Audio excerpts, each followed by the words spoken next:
est-ce que tu peux nous décrire tes premières sensations quand tu es sorti de la capsule du Crew Dragon en amérissant au large de la Floride? Oui, c'est des sensations qui sont toujours un peu spéciales de retrouver la Terre après 6 mois passés dans l'espace. La première sensation, elle est très physique en fait. Vraiment, le retour à la gravité, c'est difficile. On se rend compte que vraiment la gravité, c'est un énorme aimant ou un énorme élastique qui attire tout vers le bas et qu'on le redécouvre de manière un peu brutale pendant la rentrée atmosphérique après avoir pas été soumis à ces contraintes-là pendant longtemps. Donc le corps réapprend un petit peu tout ça, c'est un peu violent.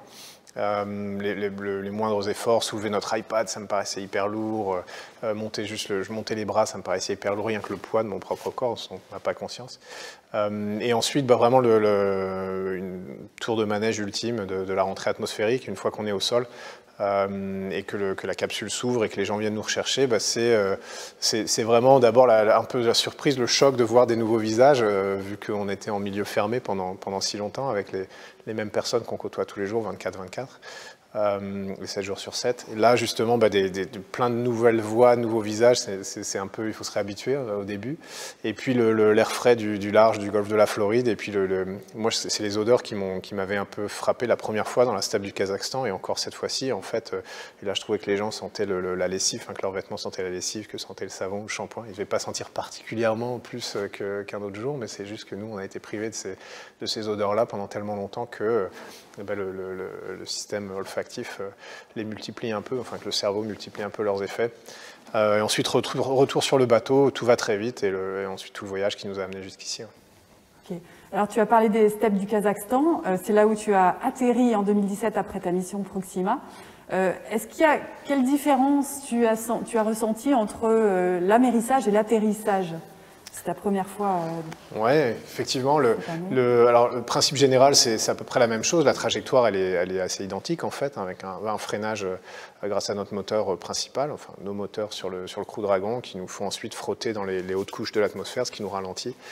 Au fur et à mesure qu'on ralentit, c'est comme une décélération en voiture, sauf qu'on le bouclier thermique est derrière nous, donc on est écrasé dans nos sièges, 4 fois le poids de notre corps, en fait, qu'on ressent un peu partout. C'est un peu difficile, on a du mal à soulever la cage thoracique pour respirer. Ça va durer 7-8 minutes. On a une expérience qui était un peu différente cette fois-ci, c'est qu'aussi on a des grandes fenêtres sur le Crew Dragon qui sont un peu qui sont en fait en face, plutôt que les hublots qui sont sur le côté, sur le Soyouz. Quand on est concentré sur l'écran, on ne les voit pas forcément. Et là, on voyait vraiment distinctement le plasma qui se crée autour de la capsule avec cet échauffement à plusieurs milliers de degrés.